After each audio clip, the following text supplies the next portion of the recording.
Hello mga idol, please like, share and subscribe for more novel stories to uploads. Diyos ng Digmaan, JC Entertainment. Kabanata 171 hanggang Kabanata 200. Kabanata 171. Hindi mapakali si Selena sa kanya. Hindi niya akalain na magiging ganito ka-materialistic si Rachel pagkatapos ng mga taon na ito. Pero na, sabi ni Jack habang mabilis na lumapit na nakangiti. Walang sapat na pera. Kakakilala ko lang sa university mate ko. Ang kanyang anak ay nag-aaral din sa kindergarten na ito. Sinabi niya sa akin na ang taunang bayad ay $120,000. Kulang ako ng $20,000. Sumimangot si Selena, I wonder if my parents banked in the money. Kapag tapos na sila, ipapasa ko sa kanya ang $20,000 sa akin. Pero na, I swipe na lang natin ang card ko. Nang makita ang pagsimangot ni Selena, hindi napigilan ni Jack na hawakan ang kamay nito at hinahila siya papasok. Sa oras na napagtanto ni Selena kung ano ang nangyayari, hinahila na siya ni Jack ng medyo malayo. First time nilang magkahawak ng kamay ng ganoon, dahilan para mamula ang pisngi niya. Ang kabilang kamay ni Jack ay nakahawak sa maliit na kamay ni Kylie. Matapos pumasok sa kindergarten, nakaramdam ng kahihiyan si Selena at pilit na kumawala. Napatigil din si Jack. Yumuko siya at tumingin kay Kylie, nagtatanong, Kylie, gusto mo bang mag-aral? Kung dito ka mag-aral, marami kang laruan at maraming kaibigan na makakasama mo. In the future, dadating si Daddy at Mommy para sunduin ka kapag libre na tayo. Kung abala tayo, darating si Tita Jenny para sunduin ka. Talaga. Maraming kaibigan at laruan. Iyan ay kahanga-hanga. Naningkit ang mga mata ni Kylie sa narinig at nagsimulang tumalon-talon sa excitement. Sa pagtingin sa mag-ama na magkakasuwato na nakikipag-ugnayan, sumili ang malabong ngiti sa mukha ni Selena. Sa lalong madaling panahon, inakay nila si Kylie sa kindergarten. Pagkatapos ng pagpaparehistro, babayaran na nila ang mga bayarin. Sa sandaling iyon, nakita sila ni Rachel na katatapos lang magbayad ng kanyang mga bayarin. Naku, Selena, nandito ka pa. Bakit ka pumasok?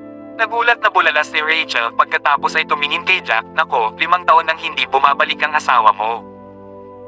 Dapat matagal na siyang patay sa larangan ng digmaan, tama ba? Ito ba ang stepdad na nahanap mo para sa iyong anak? Mukhang medyo gwapo siya. Gayunpaman, ang kanyang pananamit ay tila walang kinang. Say, bakit hindi ka natuto sa pagkakamali mo? Anong silbi ng magkagusto sa gwapo? Dapat humanap ka ng mayaman. After that, she continued her monologue. Kita mo naman, pag walang pera, pwede ka lang pumasok at tingnan.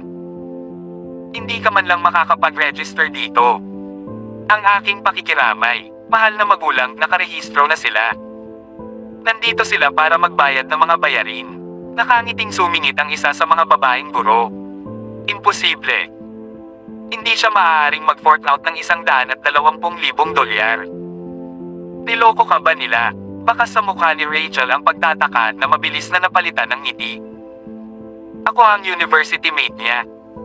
Siyempre, alam ko kung ano ang kalagayang pinansyal nila. University mate matagal na inis si Jack sa kanyang pananalita. Mabuti para sa kanya na ipahiya siya, ngunit para sa kanya na sabihin iyon kay Selena.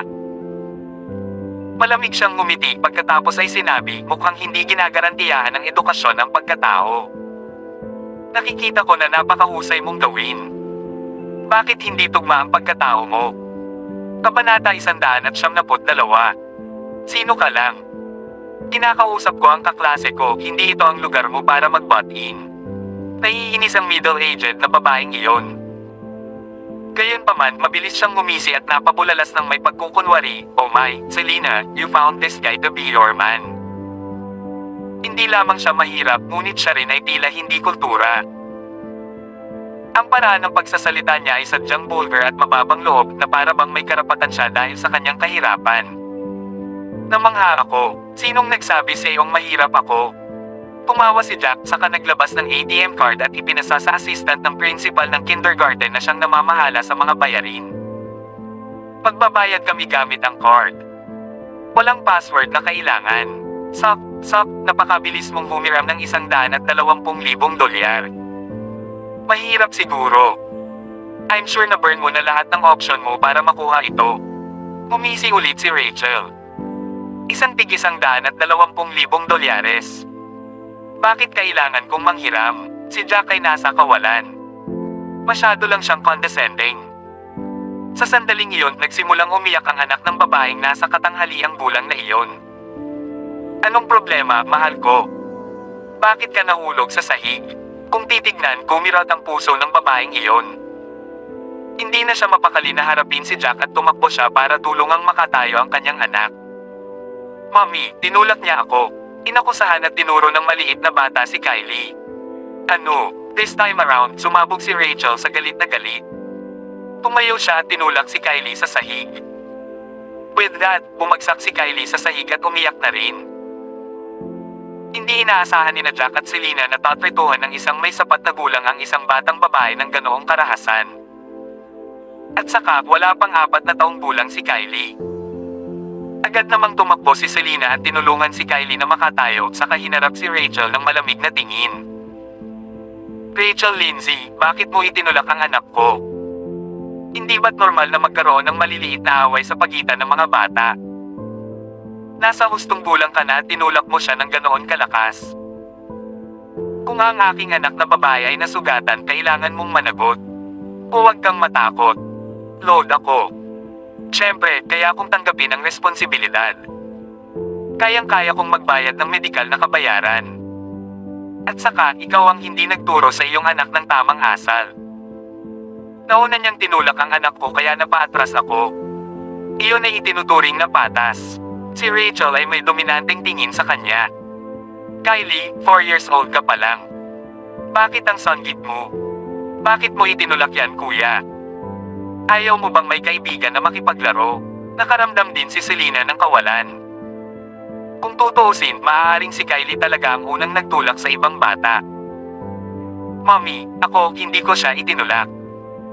Sabi niya, upstart akong bata na walang daddy at pinagbantaan akong sasampalin. Gusto daw niyang suntukin ang upstart na bata na hindi pa protektahan ni daddy. Nakaalis ko pa lang at hindi sinasadyang natamba siya na puno ng luha ang mga mata ni Kylie. Nakaramdam ng hinanakit. Nang marinig iyon, nagdilim ang ekspresyon ni Selena. Walang nakapansin sa nangyari kanina. Kylie, nagsasabi ka ba ng totoo? Naagrabyado rin si Selena. Sa nakalipas na 5 taon, paminsan-minsan ay naririnig niya ang iba na nag-uusap tungkol sa pagiging asterisk star na bata ni Kylie. Iyon ay napakasakit sa damdamin ng isang bata na 4 na taong gulang pa lamang. Mami, totoo po. Siya yung nagsabi na upstart na bata ako at gusto akong suntukin. Sabi ni Kylie sabay turo kay Rachel. Kabanata 173. Tinapik ni Selena si Kylie sa ulo. Good girl, huwag kang umiyak, huwag kang umiyak. After comforting Kylie, Selena stood up and her face became icy cold in an instant. Rachel Lindsay, napakalayo mo. Ang iyong anak ay nahulog sa kanyang sarili at sinisi mo ang aking anak na babae. Tsaka hindi naman upstart na bata si Kylie. May ama siya, siya ay upstart na bata. Siguradong upstart na bata. Sabi ni Mommy. Ang batang walang ama ay upstart na bata. Namatay ang kanyang ama sa digmaan. Kung hindi siya upstart na bata, ano siya? Hindi kumbinsido ang anak ni Rachel at nagsimulang sumigaw. Sinong nagsabing wala siyang ama? Siya ang kanyang ama.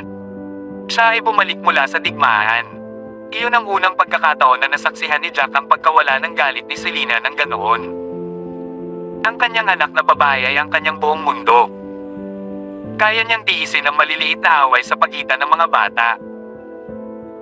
Ngunit nang ang kabilang partido ay nasa hustong gulang na nagtulak kay Kylie ng hindi makatwiran, iyon ay isang bagay na hindi niya kayang tiisin. Sino ang nakakaalam kung ang iyong anak ay nagsisinungaling? At saka, paano ko malalaman na siya ang tunay na ama ng anak mo? Bagamat medyo nakonsensya si Rachel, pinananatili pa rin niya ang matatag na paninindigan sa kabila ng pagiging mali. Dapat humingi ka kagad ng tawad sa anak ko o hinding-hindi kita mapapatawad. Sinaman ang tingin ni Selena si Rachel. Mahal na magulang, sinubukan ng iyong anak na itulak ang batang babae na ito at tuluyang nahulog sa lupa. Sabi ng isang babaeng guro na nakasaksi sa eksena. Ginagawa lang ng lahat para sa ikabubuti ng mga bata, di ba? Lahat tayo ay nagmamalasakit sa ating mga anak. Ang iyong anak ay mahalaga at gayon din ang mga anak ng iba. Kailangan mo lang humingi ng tawad. Nakaramdam ng matinding hiya si Rachel, umiling-hiling sa katumahol sa babaeng guro, mind your own business. Tanging mayayamang anak ang mahalaga. Paano maituturing na mahalaga ang mga mahihirap na bata? Hindi gaanong upstart. Hindi mo ba narinig? Humingi ng tawad sa aking anak na babae. Napahawak si Selena kay Rachel habang sinasaway ito. Magwala ka, Selena Taylor.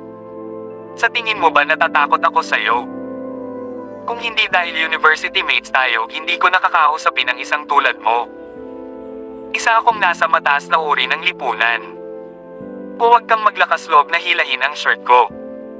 Kapag nap-unit na, hindi mo na kayang bayaran. Itinaas ni Rachel ang kanyang ulo, hindi man lang nagsisi. Kung hindi ka humingi ng tawad, hindi kita bibitawan. Nakatakda na ang isip ni Selena. Scram! Tinulak ni Rachel at nagawang itulak si Selena paatras ng ilang hakbang. Rip! Tuluyan ang natanggal ang manggas ni Rachel sa kanyang mga balikat. Damn it! Sinong baliw na babae ang maglalakas loob na mangbuli sa isang babaeng pag-aari ko? Dylan Tucker. Sa sandaling iyon, nakita ni Dylan na papalapit para kunin ang kanyang asawa at anak. Ang manggas ni Rachel ay nap-unit. Nang hindi humihingi ng paglilinaw, agad siyang nag-react sa pamamagitan ng pagtataas ng kamay para sampelan si Selena. Dylan, kunin mo siya. Habulin mo yang B-Turk na yan. Nang makita ang pagdating ng sarili niyang asawa, mas nakaramdam ng tiwala si Rachel. Parehong basura ang babaeng ito at ang kanyang anak. Naiinggit lang yata sila sa kayamanan natin. Baka sa mukha ni Dylan ang nakakatakot na ekspresyon. Nakataas ang kamay niya at mangtatama sa mukha ni Selena. Nagulat si Selena. Gusto niyang umiwas, ngunit huli na ang lahat.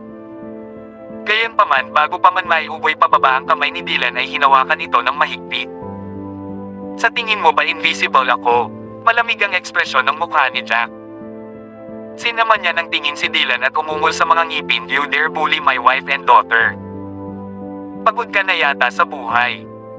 Kabanata 174. Naiinis na sigaw ni Dylan nang maramdaman niyang halos mabali ang buto niya. Ang matinding sakit na iyon ay naging dahilan ng pag-umbok ng mga ugat sa kanyang noo at paglaki ng kanyang mga mata. Anak ng Abter. Alam mo ba kung sino ako? Isa akong factory manager na may mahigit 1,000 tao sa ilalim ko.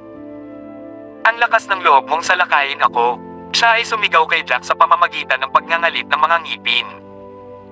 Mahal kong mga magulang, mangyaring huwag mag-away. Maaari nating pag-usapan ito ng mapayapa. Gulat na gulat ang mga guro at punong guro sa kindergarten. Hindi nila inaasahan ang laban sa araw ng pagpaparehistro. Manager ng pabrika. I don't care kung ano man ang manager mo, that doesn't let you bully my daughter and wife. Kung hindi, sisiguraduhin kung magsasara ang iyong pabrika sa pamamagitan ng isang tawag sa telepono. Pumalaklak si Jack pagkatapos ay tinulak siya sa isang tabi. Si Dylan, na tila napakalaki, ay talagang mahina. Si Jack ay hindi gumamit ng labis na lakas, ngunit siya ay nahulog sa lupa na nakadapa sa kanyang likod. Aray! Pulalas ni Dylan. Pagkatapos ay bumangon siya sa sobrang hirap at minasaya ang kanyang puwitan. Iyo'y walang kwentang basura ka. Paano ka matatalo sa ganyang payat na bugger? Nang makitang hindi mapagkakatiwalaan ang kanyang asawa, lalo pang nadismaya si Rachel. Aray naman. Anak, hinahayaan kitang maghintay dito. Maghintay ka, galit na tinuro ni Dylan si Jack. Alam niyang malaki ang lakas ni Jack at wala siyang kalaban-laban. With that, mabilis siyang tumawag sa telepono. Nang makarating siya sa pinto, lumingon siya at tumingin kay Rachel. Honey, huwag kang mag-alala. Tumatawag lang ako. Bloody H-le, how dare he bully my wife? Napahamak ka. Ipapaalam ko sa iyo na hindi ka aalis sa kindergarten ngayon. Galit na bamulong sa kanya si Rachel. Humihingi ng tawad sa aking anak at asawa. Hindi mapakali si Jack kay Dylan. Sa halip, ibinoling niya ang atensyon kay Rachel at malamig na nagtanong. Gusto mo humingi ako ng tawad? Pangarap pa, sagot ni Rachel habang nagmamalaki. Whoosh! Sa hindi inaasahan, sa susunod na sandali, iniunat ni Jack ang kanyang kamay at pinunit ang kabilang manggas mula sa kanya. Ang kanyang puting t-shirt ay biglang naging sleeveless na nagbigay sa kanya ng kalunos-lunos na tingin. Iuyanak ka ng after. How dare you rip my clothes? Pervert! Honey, pervert siya, nagsimulang sumigaw si Rachel. Bibilang ako hanggang 3. Kapag hindi ka humingi ng tawad sa asawa at anak ko, pupunitan ko ang sando at pantalon mo. Nanatiling madilim ang ekspresyon ni Jack na walang puwang para sa negosasyon. Maglakas loob ka, pumakbang pasulong si Rachel sa itinaas ang dibdib. 1, 2, hindi siya pinansin ni Jack at nilapitan siya habang nagbibilang, iniunat ang kanyang mga kamay. Mali ako. Ako ang may kasalanan, okay. Nang makitang baliw na si Jack para dalhin ang kanyang pagbabanta, halos maiyak si Rachel. Napatras siya ng ilang hakbang at saka tinakpan ng kanyang mga kamay ang kanyang dibdib sa takot na baka habulin sila ni Jack. Natigilan si Selena sa nakita. Napakakapal ng balat ng taong ito. Gayunpaman, ang solusyon na iyon ay tila epektibo. Kung hindi, paano aaminin ni Rachel ang kanyang pagkakamali? Gayunpaman, tiyak na hindi siya sinsero. Kalimutan mo na. Pero na, nang makitang ganoon ang ugali ni Rachel, hamo pa rin ang galit ni Selena. Wala na siyang balak na manatili pa. Sure, kahit anong sabihin mo, honey. Tumango si Jack, saka binuhat si Kylie mula sa lupa at inakay si Selena patungo sa labasan. Tumingin si Rachel sa likuran ni Jack, puno ng karahasan at hinaing ang kanyang tingin. Yung Selena Taylor, napakaraming taon na ang nakakaraan pagkatapos ng graduation. Pero nangingibabaw pa rin siya sa akin at lubos akong pinahiya ngayon. Palihim silang sinundan ni Rachel, sinisikap na tingnan kung dumating na ang mga taong tinawag ng kanyang asawa. Anong problema? Gusto mo bang umalis? Dito ka lang. I dare you to stay. Lumapit si Dylan para pigilan si Jack nang makita niyang sinusubukang umalis. Kabanata 175. Maglakas loob ako, ngunit bakit ko hihintayin na dalhin mo ang mga tao upang bugbugin ako? Tumawa si Jack at diretsong sumagot. Bullshit. Natatakot ka lang at sinusubukan mong tumakas. Kung talagang maglakas loob ka, bakit mo sinusubukang umalis? Hindi kumbinsido si Dylan, hinaranggan niya ang pinto gamit ang kanyang mga kamay. Sa tingin mo gusto ko nang umalis? Pinapaalis kasi ako ng asawa ko. Mahirap para sa akin na makahanap ng oras upang samahan ang aking asawa at anak na babae sa pamimili. Paano ako mag-aaksaya ng oras ko sa ilang mga bagay na walang kabuluhan tulad mo? Nagkibit balikat si Jack, dismissive sa taong nasa harapan niya. Gayunpaman, sa sandaling iyon, ilang van ang dumaan at huminto sa harap ng mga gate ng kindergarten. Nang makita ang pagdating ng kanyang mga tauhan, napalitan ng saya ang ekspresyon ni Dylan. Huli na ang lahat para pumunta ka ngayon. Nandito na ang mga tauhan ko. Kamanghamanghang. Nakita yun ni Rachel at agad na tumakbo, tumabi sa kanyang lalaki at sinabing, gusto mo bang humingi ako ng tawad?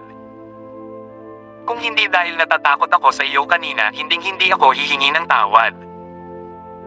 Ipapaalam ko sa iyo na ngayong araw na ito ang iyong kapahamakan. Mabilis na binigay ni Jack si Kylie kay Selena at saka ngumiti. Buntong hininga, mukhang kailangan kong talunin ang takot sa inyo o hindi kayo makukontento. Bugbugin mo siya. Tugong impyerno, gawin siyang baile. Bibigyan kita ng $20,000 bawat isa. Utos ni Dylan sa mga tauhan niya. Paano kung masaktan sila? Babayaran mo ang mga medikal na bayarin, tama ba?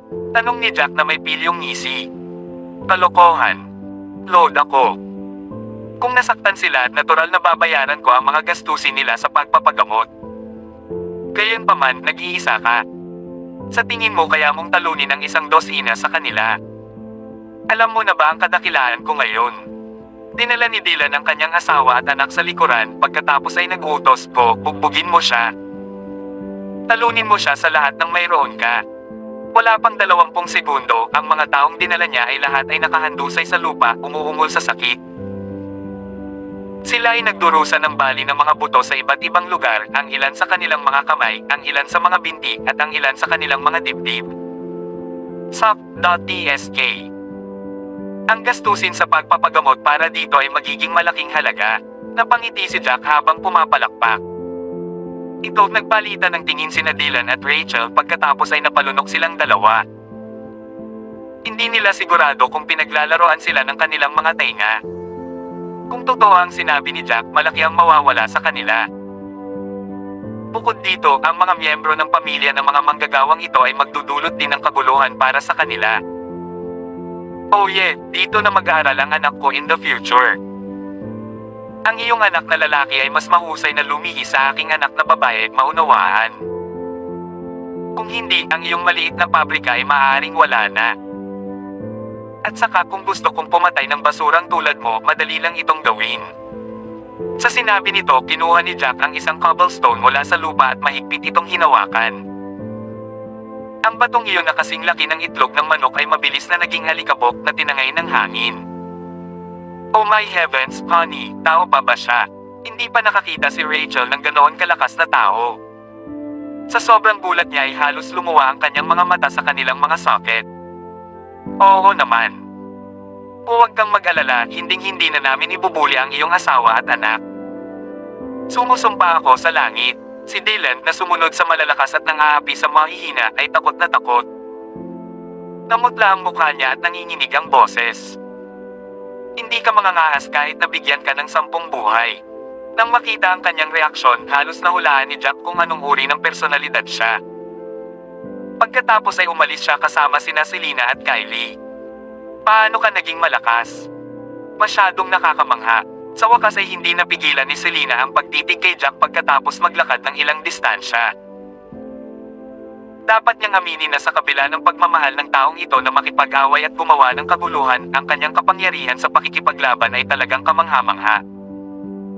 Iyon ay nagbigay sa kanya ng isang malakas na pakiramdam ng seguridad.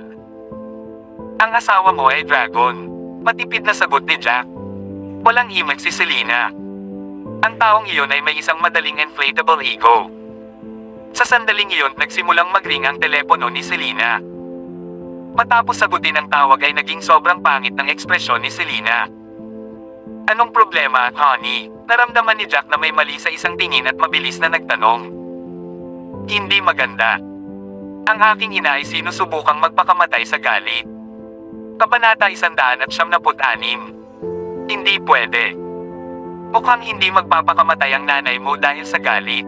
Umiti ng mapait si Jack. Bagamat hindi niya naiintindihan si Fiona noon, halos naisip niya ito nitong mga nakaraang araw. Mahal ni Fiona ang pera. Mahal na mahal niya ito. Paano nga ang isang taong tulad nito ay magtangkang magpakamatay dahil sa galit? Nagpapanik na rin si Selena.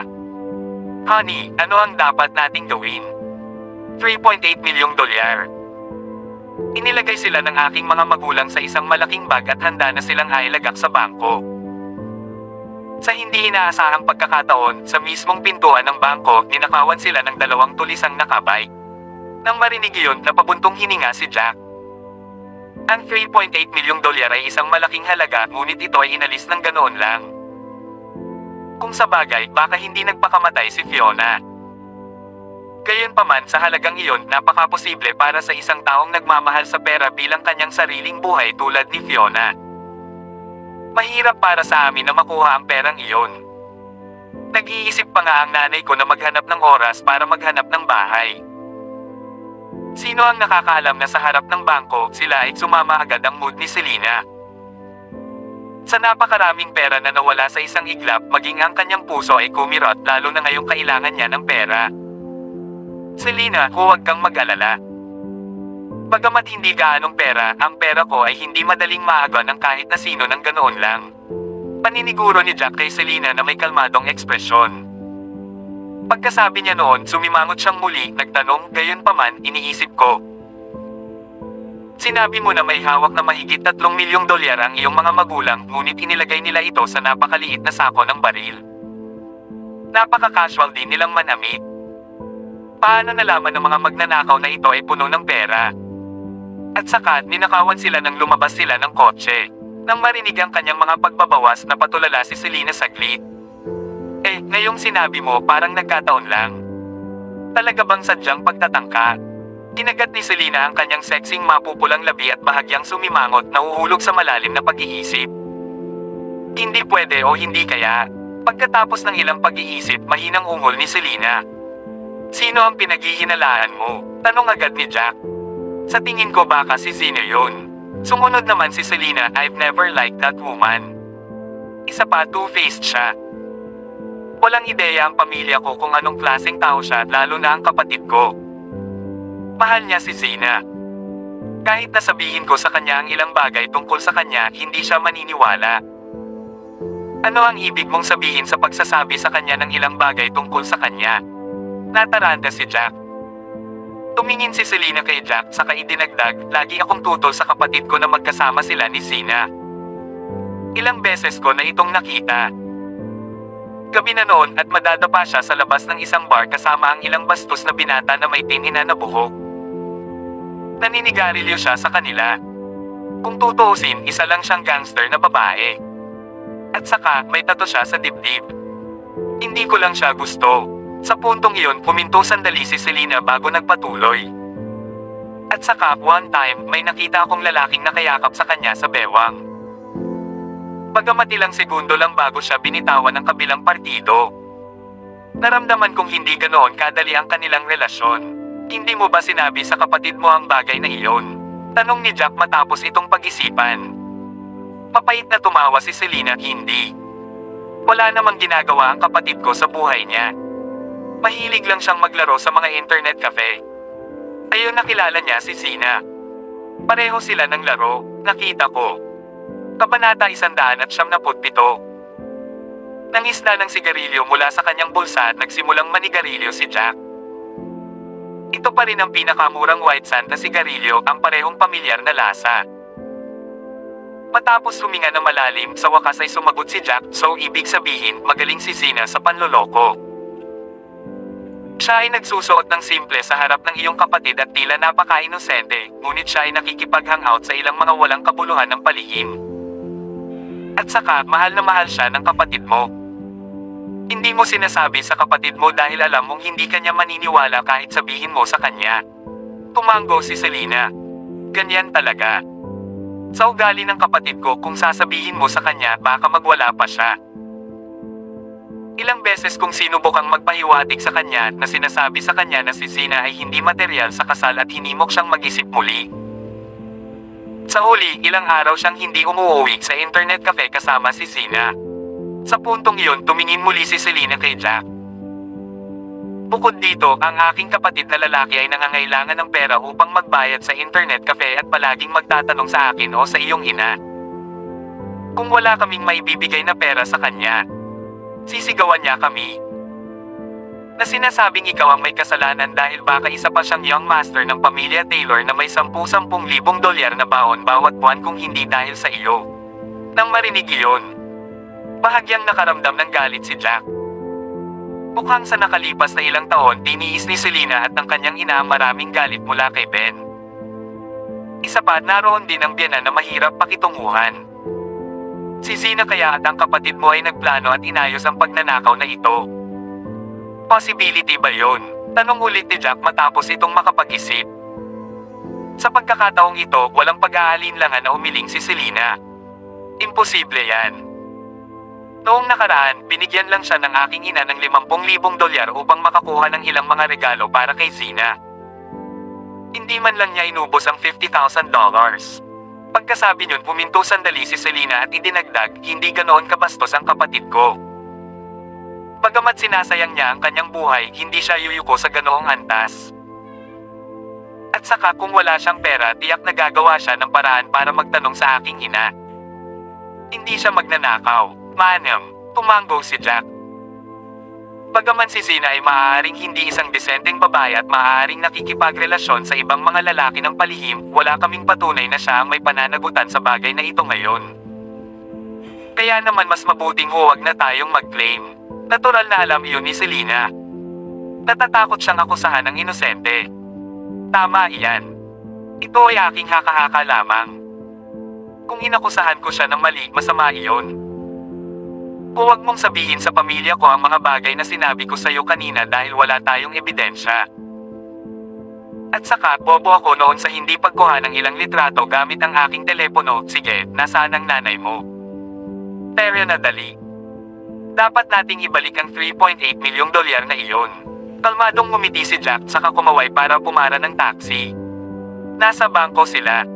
Nasa kalye ng Heavenly Dragon. Hindi ko akalain na maibabalik natin ang pera. Sa ganoong kalaking pera kung ang mga magnanakaw ay umalis kaagad sa Eastfield kung gayon napakahirap na maibalik ang perang iyon. Walang magawa si Selena. Higit pa rito, ang mga power play sa Eastfield ay komplikado na nagpapahirap sa pagharap sa maraming bagay. Huwag kang mag-alala. Hindi maganda magtatapos ang mga nakakasakit sa akin, sabi ni Jack. Malinaw at kalmado ang kanyang tingin. Mabilis na huminto ang taxi sa pasukan ng bangko. Samantala, si Fiona ay nakaupo sa gilid ng bangkita na umiiyak habang inaalo siya ni Andrew. Ma, tumigil ka na sa pag-iyak.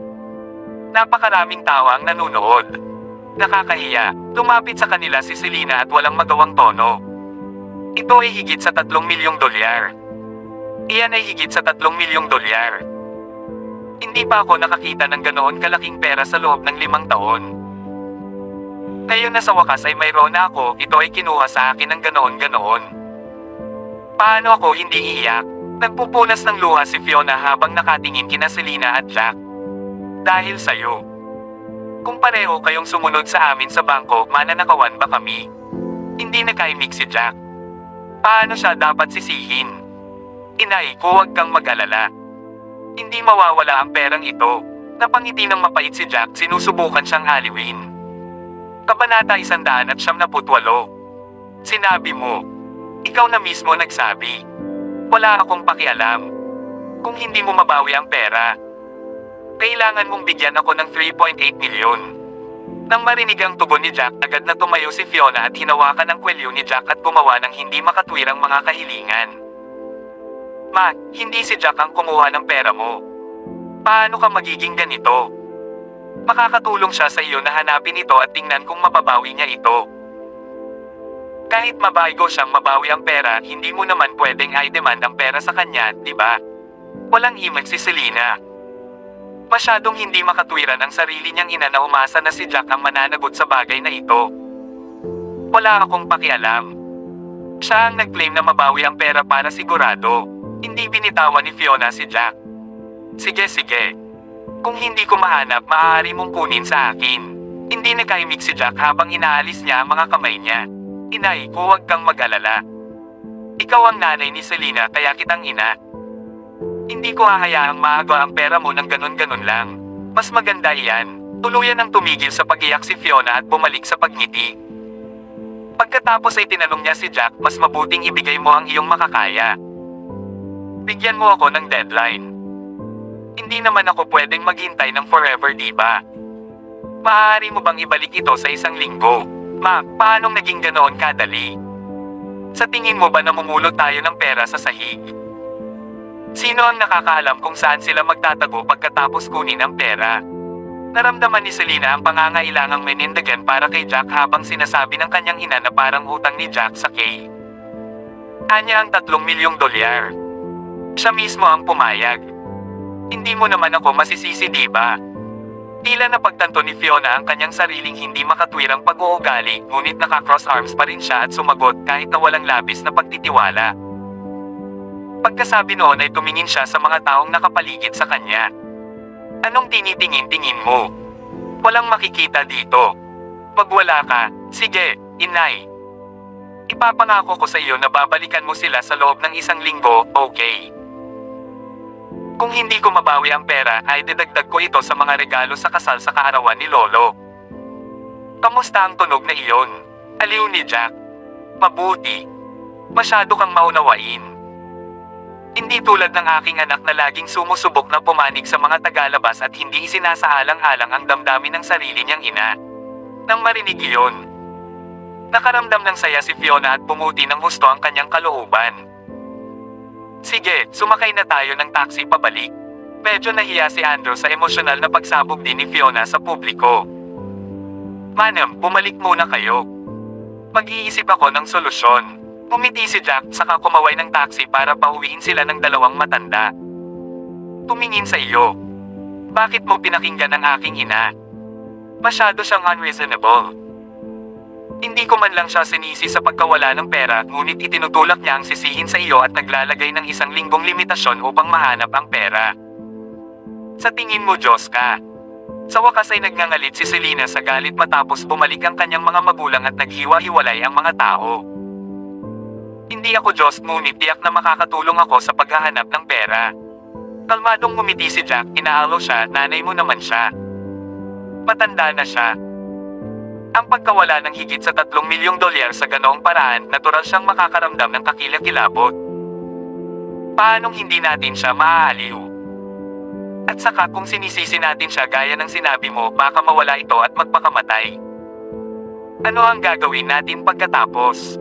Nang marinig ang mga maalalahang salita mula kay Jack, nag-init kagad ang puso ni Selena. Inilibot niya ang kanyang mga mata sa kanya. Ikaw at ang sweet talks mo. Ano ito sa aking ina na matanda na? Ganon na ba siya katanda? Umisi si Jack. Hindi ba 50 years old na siya? Hindi pa rin ba yun itinuturing na luma? Hindi yan totoo. 49 pa lang siya. At saka sa maayos at pare-parehong skincare, mukha siyang nasa late 30s. Isang mapait na ngiti ang ginawa ni Selena saka tumingin kay Jack. Ano ang dapat nating gawin ngayon? Maaari ba nating subukang hilingin sa bangko ang kanilang mga talaan ng pagsubaybay? Daddy, hindi ba tayo pupunta sa amusement park? Sa tabi niya, nakapaut ang bibig ni Kylie na tila hindi masaya.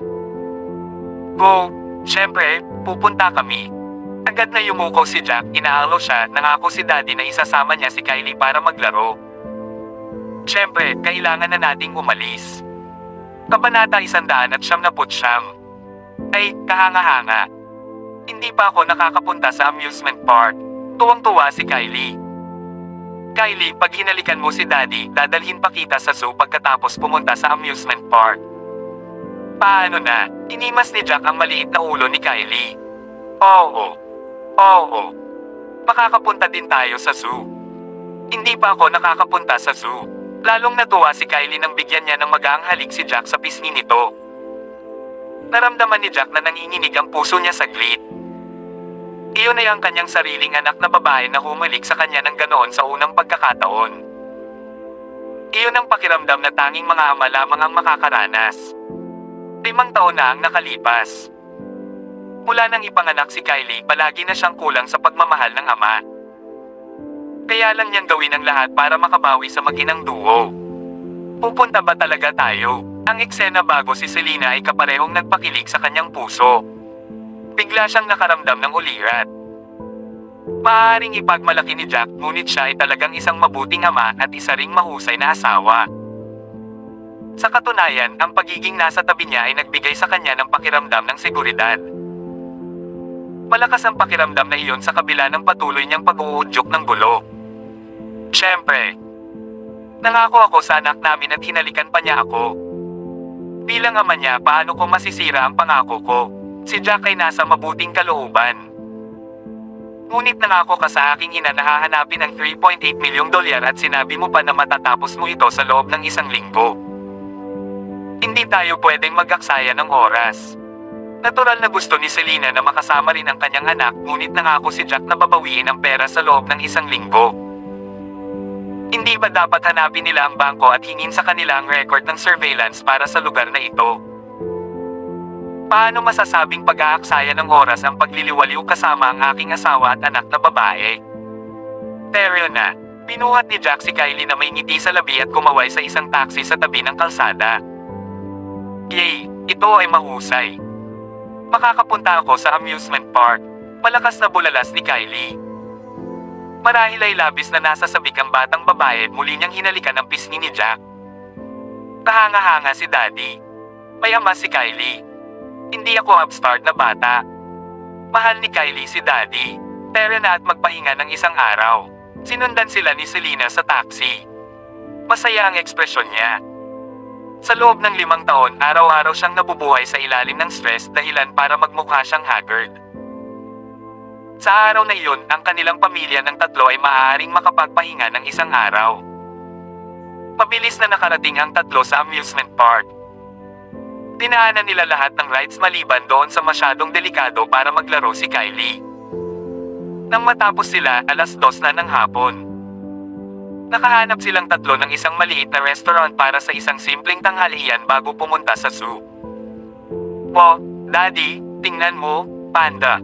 Po, Daddy, tingnan mo, giraffe. Parang drawing lang. Daddy, ano ito? Oh, ahas pala.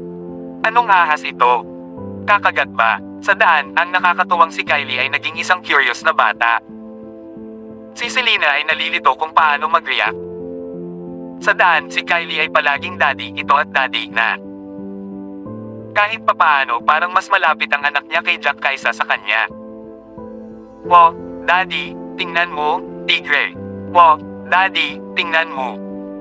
May isang batang lalaki sa hindi kalayuan sa tigre. Nang marinig iyon, nagulat si Jack. Mabilis siyang tumingin at huminga ng malalim. May isang batang lalaki na nahulog sa tiger viewing area. Kabanata 200. Sa tiger viewing area, mayroong 2 mabangis na Siberian tigre. Sa gitnang lugar, may tulay na bato. Napakaraming turista ang tatayo sa tulay na bato upang makita ng malapitan ng mga tigre at kumuha ng litrato gamit ang kanilang mga telepono. Sa gilid ay may karatulang nagbabala sa kanila na huwag maglaro o umakyat. Sa hindi inaasahan, isang batang lalaki na nasa edad 7 hanggang 8 taong gulang ang aksidenteng nahulog sa loob habang tumatalon sa guardrail. May magligtas sa anak ko. Isang nasa katanghaliang gulang na babae ang agad na sumigaw ng tulong sa gulat. "Mommy, punit-punit at dumudugo ang balat sa guya ng bata. Gayunpaman, hindi malubha ang sugat." Sa kasamaang palad, ang 2 Siberian tigre ay mabangis na carnivore. Nang makaamoy ng dugo, ang mga tigre na nakahandusay sa sahig ay tumayo at dahan-dahang lumapit sa maliit na bata. "Bilis, dalian mo ang mga empleyado ng zoo dito. Oh God, ano ang magagawa natin? Paparating na ang 2 tigre." "Diyos ko, nasa panganib ang batang iyon. Anong ginagawa ng nanay?" Napakakulit ng kanyang anak at naglalaro sa riles ngunit hindi niya iyon pinansin. Kaya walang ingat nakipag-uusap ang mga tao sa tulay na bato ngunit walang nakakaalam kung ano ang gagawin. Anong gagawin? Anong gagawin? Sino ang makapagliligtas sa aking anak? Umiiyak ang babaeng iyon. Natarante siya at hindi alam ang gagawin. May magligtas sa anak ko. Magbabayad ako ng $1,000,000 para sa sinumang nagligtas sa aking anak. Hindi, 10 milyon. Mabilis na nagbago ang isip ng babae sa pag-aakalang kapag nagbayad siya, may bababa para iligtas ang bata. "Sige, bilisan mo iligtas siya." Tumingin si Jack at agad na inilapag si Kylie sa lupa. Matapos siyang ipasa kay Selena, mabilis siyang sumugod patungo sa tulay na bato. Bababa ang babaeng iyon. Sino ang naglakas loob na tumalon doon? Iyon ay mabangis na Siberian tigre at mga matatanda rin. Hindi ba't naghahanap lang ng kamatayan ang tumalon doon? Tama iyan. Hindi mo maaaring itapon ang iyong buhay para sa pera. Kahit na ang $10 milyong ay hindi maliit na halaga, kailangan ng isang tao na mabuhay upang magamit ang pera, tama ba? Tama iyan. Tanging isang tulala na nababaliw sa pera ang sasabak para iligtas ang bata. Nako, medyo mataas ang lugar na ito. Kung ang isa ay hindi pinalad, ang isa ay maaaring masaktan mula sa pagkahulog sa pagtalon dito. Kung masakit ang mga paa, mas mahirap iligtas ang bata. Ang mga turista sa tulay na bato ay nagsimulang pumasok sa isang mainit na debate. 2 metro lang ang layo ng 2 Siberian tigre sa bata at malalim ang ungol. Nang makita yon, hindi pinansin ng babae na nakaskirt siya at sinubukang umakyat sa guardrail. "Little Jake, darating si Mommy para tulungan ka. Huwag kang matakot. Mommy, tulungan mo ako, tulungan mo ako." Ang maliit na bata ay tila baluktot ang kanyang bukong-bukong. Namumula at namamaga ang kanyang bukong-bukong. Ang bata ay patuloy na umiiyak habang iniunat ang kanyang mga kamay, sinusubukang hawakan ang kanyang ina sa tulay. "Sinusubukan mo bang mamatay?" Akmang patalo na ang babae, sa wakas ay dumating na si Jack. Inatak siya nito at hinayla siya pabalik. "Bitawan mo ako. Gusto kong iligtas ang anak ko, gusto kong iligtas ang anak ko." Tuloy-tuloy ang pagpupumiglas ng babae sa harap ni Jack. Ang kadakilaan ng pagmamahal ng isang ina ay naging dahilan upang baliwalain niya ang sarili niyang kaligtasan. Tumahimik ka, matigas na sigaw ni Jack sa kanya. Pagkatapos ay bahagya niyang tinapik ang guardrail at tumalon pababa ng ganoon lang. Natigilan ang babaeng iyon. Hindi niya akalain na ang binata na humila lang sa likod niya ay tatalon para iligtas ang kanyang anak. Please subscribe and hit the notification bell for more novel stories. JC Entertainment.